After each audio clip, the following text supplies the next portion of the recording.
Alrighty guys, as you keep bringing us into the Dragon Ball Legends TOP guide video. This is going to be for season 73. As of last season, we ended up at rank 2125, locking us in with the top cut title for the season, and of course, securing that juicy 1000cc as we all do need, right? Or maybe some of you guys don't need it. I know a lot of you guys probably skipped the Super Vegeta after the fiasco that was his release, right? Anyways, continuing on with the video, there will be timestamps below, that way you guys can go ahead and get to where you need to go. So the first thing we are going to be talking about is our pathing right here. It's going to be the same format as usual. We're going to try and pick the easiest path that we can go ahead and get right here. The circled fights are going to be the most important fights. If you deviate off of the blue pathing, that's more than okay with me, right? But I do recommend the circled fights right here that I have chosen. What I usually like to do too is what you'll see is during the beginning phase of the season, especially for part 1 of the Pocket Edition and the Standard Edition that we do for the walkthrough, is I like to go for the more easier path. You're going to see me go for 3 fifth stages, 4 fifth stages, not necessarily all 5 fifth stages. And then once we get to the last 5 fights, that's when we get a little bit more risky, because if our units die on the last fight, it doesn't really matter, right? Especially if we're going to be getting more points for it anyways. But do remember, you have a win streak bonus in this game mode. So out of all the 25 fights, you do get a massive bonus on that 25th win. And you also get a pretty substantial bonus every 5th fight, right? So if you die on the 25th fight, or the 24th fight or whatever, you'll break your streak. So do keep that in mind. You don't want to die during this. You don't, even if you land on a yellow tile or a green tile, that will technically break your win streak because you won't get the full 25 wins. So now let's talk about general tips and tricks that I always advise for every season. Is friendship rank, right? You want to get all your units to friendship rank 10, and there's one big reason to do it. Is specifically in ToP, you get an exclusive stat boost for having your units at friendship rank 10. You can see right here, these are the regular stats, and then you have the ToP stats right here on the right hand side, right? You're going to see a gap between every stat available, arguably the most important stat being that key restore speed, because that dictates your attack order for your units versus the enemy team units. Continuing on with our general tips and tricks, to get to that friendship rank, to farm it, you want to play your Let's Fight events. These, you get 3 of these a day.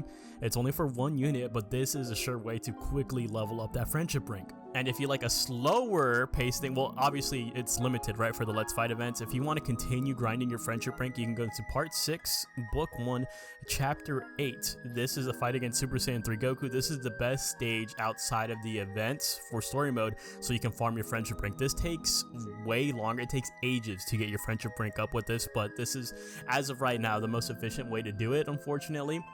Without the Let's Fight events, I don't really recommend doing this. A great way to actually make the grind easier though for your friendship rank is forming a friendship rank grinding team. As you can see right here, this is what I usually have to farm my friendship rank. The reason why I dub it the friendship rank grinding team is because you can see they all have the same equipment. Across all 6 characters, we have this one specific equipment, and they stack. That's why you see them on every slot right here. So you do want to farm the appropriate amount of this equip. You can see right here, it gives me 3% to friendship points gained, and that's for each red slot. Now you don't have to have these perfect. They don't have to be all red slotted like I do. It took me a while to actually get these friendship rank equips, but they do help substantially. Now speaking of equipment, you want to go into the exchange shop next. If you want your ToP specific equips right here, you're going to go into the rare metal shop. There's a ToP specific tab. This is where you're going to find all your equipment for ToP, right? Because it is separate from your standard equipment that you're using in PvP, in PvE, and just in general, right? ToP has their own set of equipment, which is very annoying, I'm not going to lie, but I usually like to use these gold equips, right? One of these are all going to be required for defensive types, all the different types. This one is for just in general. The restriction on this one is that you have to have 7 stars or above, unfortunately, which that's the only drawback for that, for the explosive clash. And then I do like this, the car equip, ToP out of the way. This does give base health. The last resort for upgrading your characters to make them more bulkier or stronger in ToP is arts boosting. Obviously this is going to help outside of ToP as well, but as you can see right here, if you special arts boost, this will increase your defensive, which does seem to be like the best option here, I would say, right? I feel like it's more better to have your defensive up in ToP rather than your attack stats, because they can do a lot of damage, right? The AIs anyways, but again, this is you don't have like a ton of these resources. I would probably focus these more so on your main PvP units, but this is an option. So now let's get into our pathing tips and tricks, where we discuss the most difficult fights that you're going to come across this season. We have the cooler movie stage. So get the Thouser out of the way first, because he is going to be supporting a cooler unit, right? He's going to be like severely buffing them. And then I like to save the yellow Goku and the purple cooler for last, so in the 5th and 6th slot, just because of the fact that when you hit this yellow Goku, he's going to be healing, right? He's not only going to be healing himself, he's going to be healing his allies. And then when you hit this cooler, the purple one, he's going to be buffing Sagas from the movie's allies. All right, next we have this future stage right here. What I want you guys to go ahead and target first is this green Mai, because she will stun you at the end of turn 2. You might also want to consider saving the corrupted Zamasu for last, because once you do kill him, he inflicts a plethora of debuffs upon your team.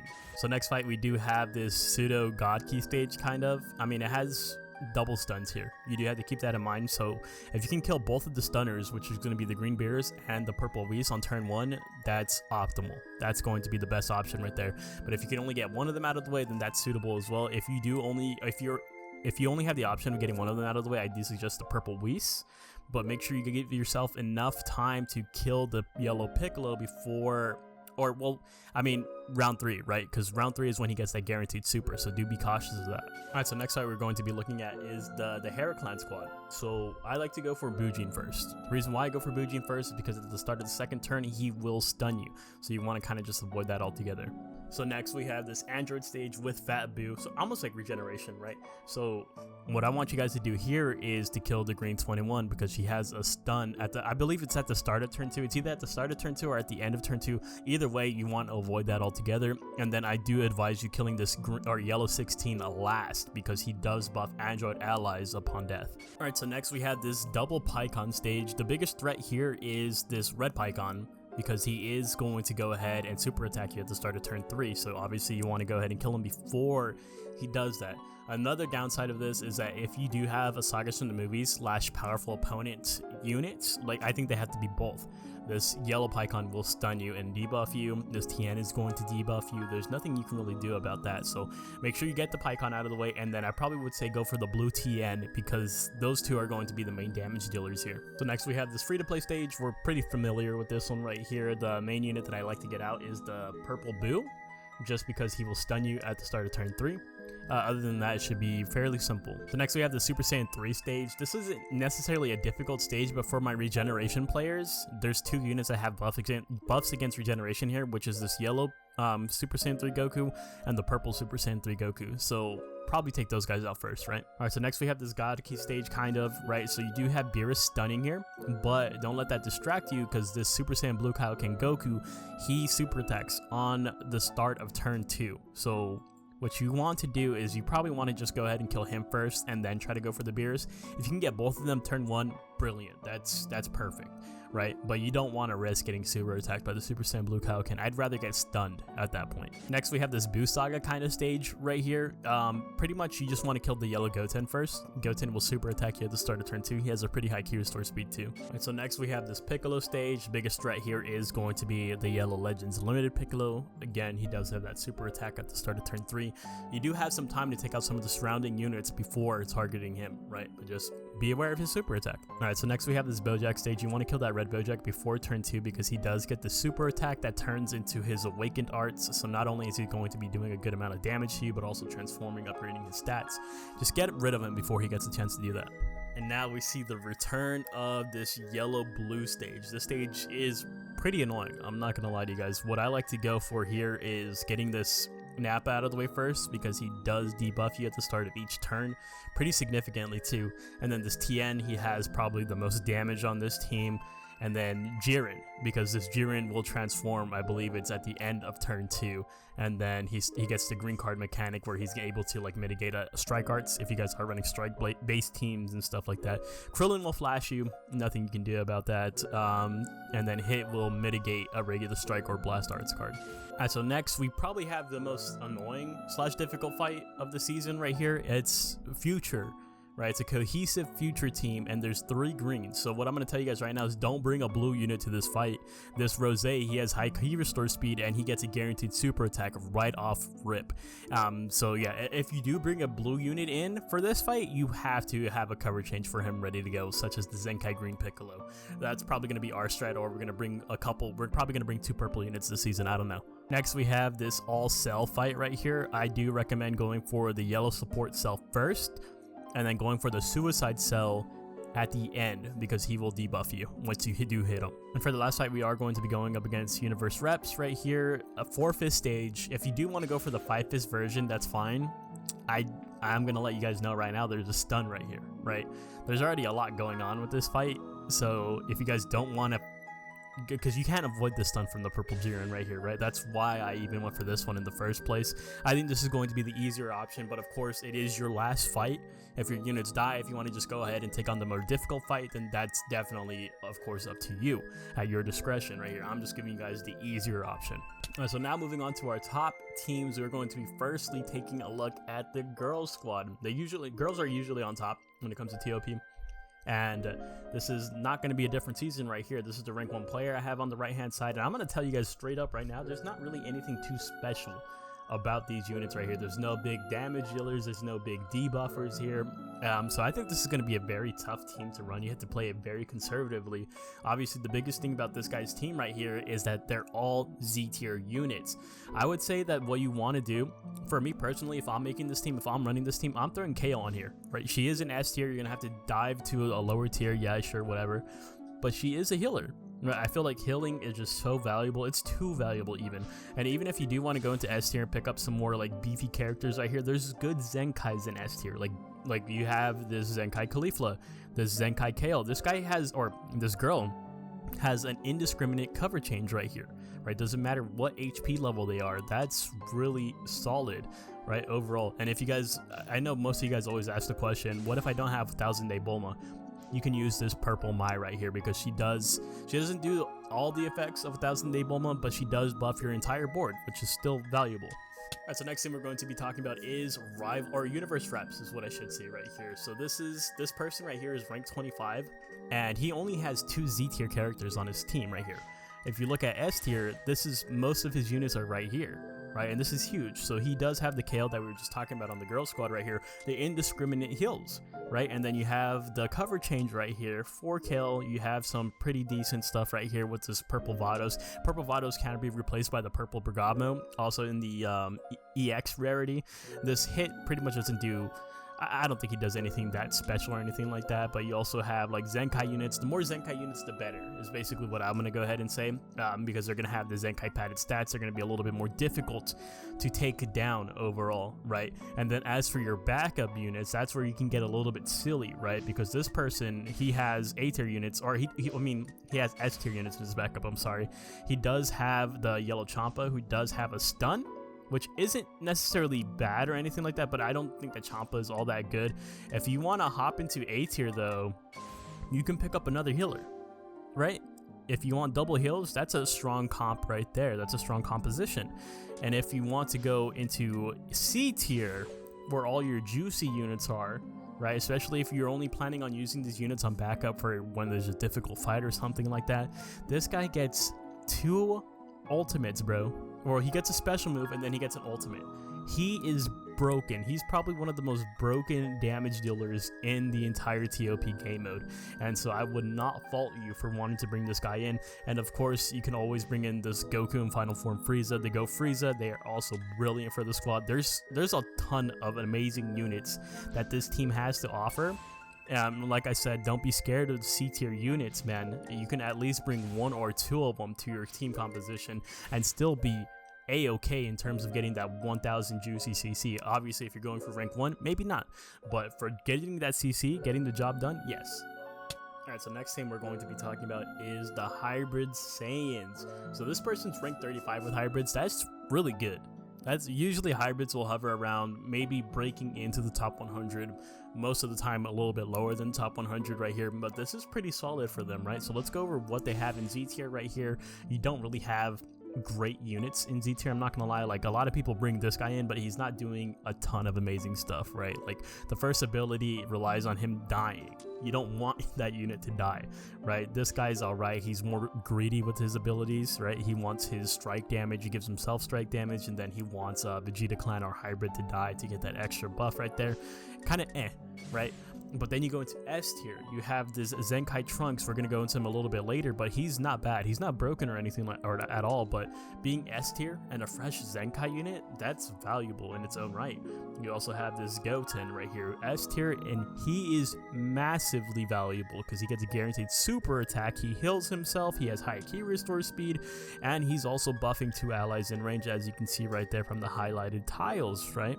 But a unit that I do want to talk about the most here, other than this Gohan, we'll briefly go over this Gohan. He does mitigate all damage for 1 turn, right, for that very first turn, and by mitigated I mean he eats it, right? He gets the aggro for all the units, right? So every unit on the enemy team is going to be targeting him. But who I want to talk about is B tier Bola, right? This is the hybrid support powerhouse right here. She is literally the mitochondria, because what she does is she is buffing the entire board right here, right, with all this stuff. And not only that, at the end of turn, allies in range, she's restoring health by 2%, and that activates 2 times.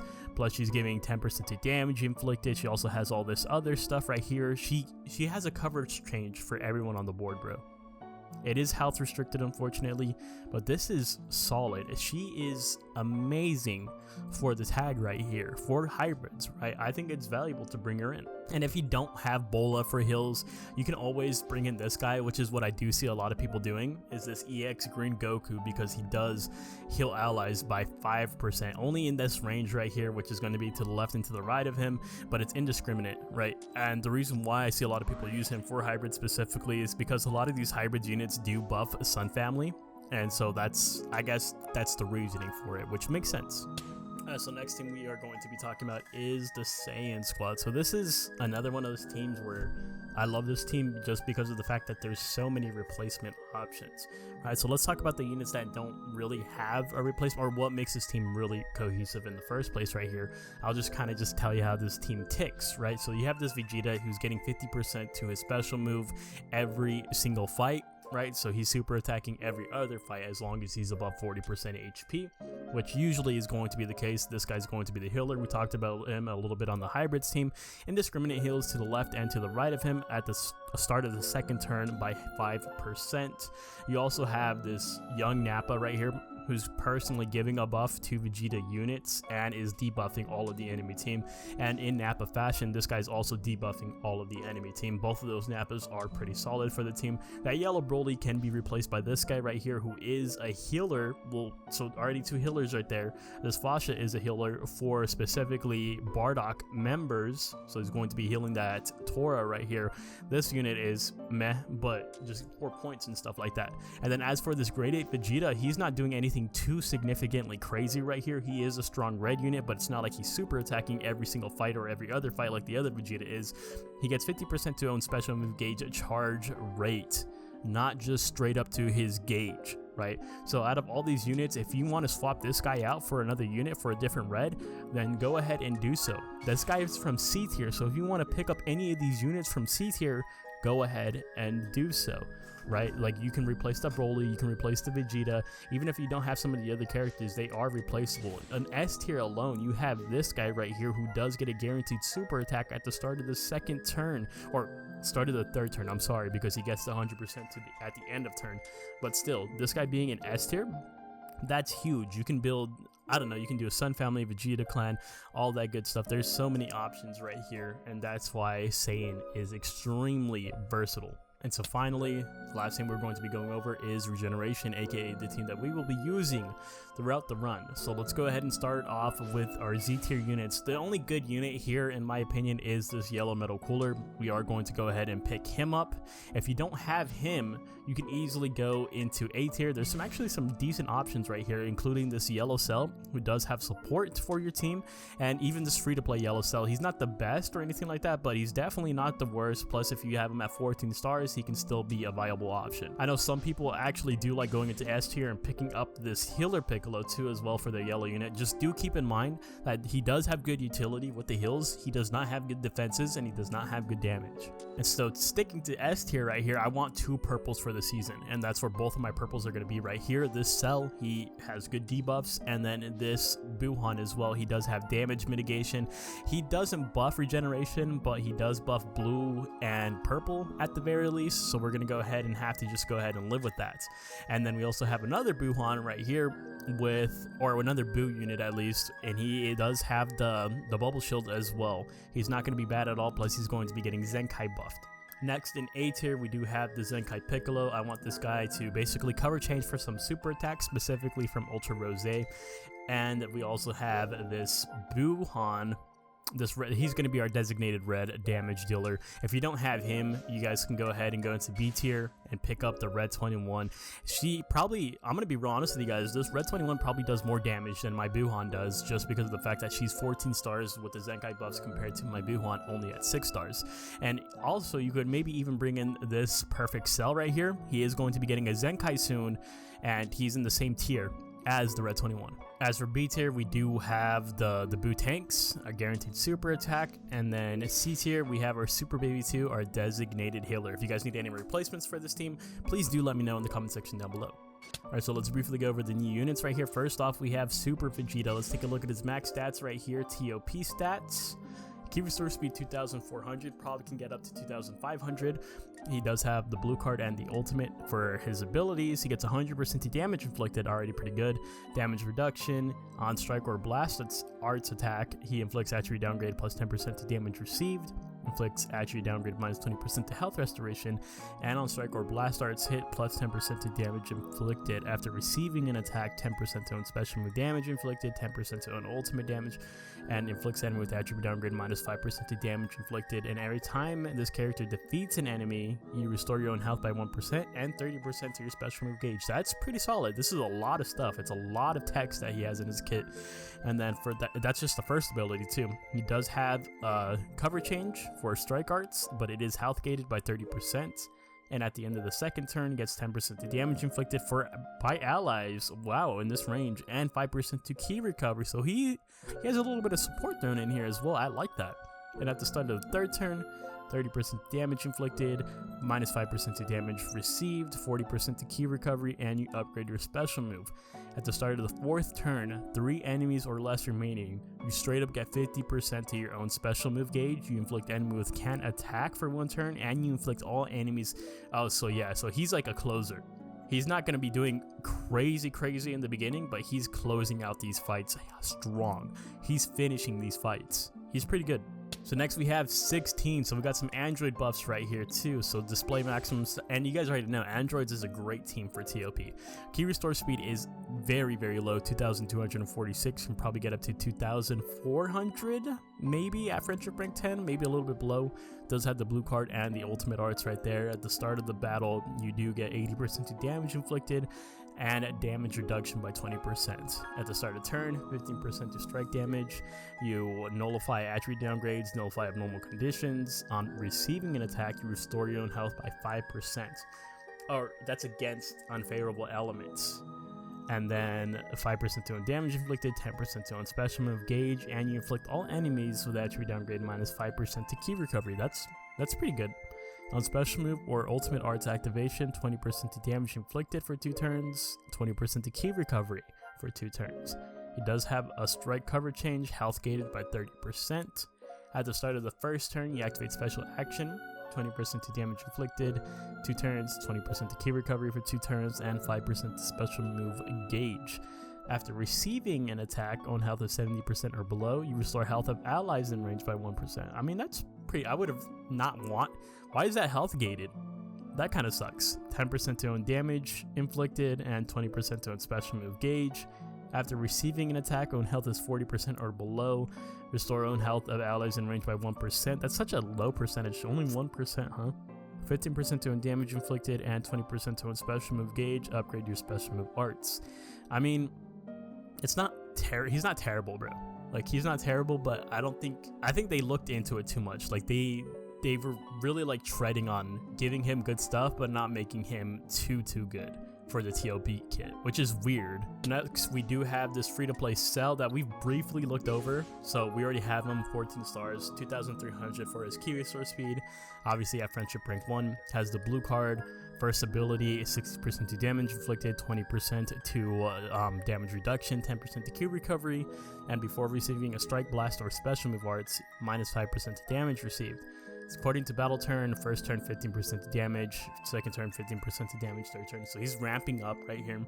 And on attack, he restores his own health by 1%, inflicts enemy with attribute downgrade minus 5% to damage inflicted, and inflicts enemy with attribute downgrade 15% to damage received, and minus 5% to key recovery. So that's only on one unit. It's not like it's going to be multiple units. It's just going to be on the unit that he's currently focused on, right? So they don't give him a lot of stuff. He's all right. He's going to be a filler option for sure. Alright, so next we're going to be talking about the newly Zenkai Trunks right here, where his ToP stats, 2,479 for key resource speed is not bad, has the blue and the ultimate right here. Has a buff against regeneration. That is already pretty valuable right there. There's a lot of regeneration units in ToP. At the start of the battle, 20% damage inflicted, 40% to strike damage, and reduces damage by 15%. On strike arts hit, he gets another 10% to damage inflicted. He has a good amount of debuffs right here, 30 to key recovery, 10% to own special move gauge charge rate, and you inflict enemies in range with minus 50% to health restoration. Would have liked more so damage like received instead of health restoration, but that's fine too. Start of the third turn, 15% to strike damage. After receiving an attack, HP is 50% or lower, 15% to special move gauge, upgrade that special move, and you cancel attribute downgrades and abnormal conditions. He's alright. I mean, Zenkai stats and stuff like that, he actually has a decent amount of stuff in his kit. I think that's a W. Alright, so that's going to go ahead and wrap it up for today's video. Hopefully you guys did enjoy. If you guys have any questions, comments, or concerns related to ToP, please let me know in the comment section down below. And if you guys enjoyed the content, make sure you guys leave a like, a comment, maybe even consider hitting that subscribe button, and I'll see you guys in the next one. Later!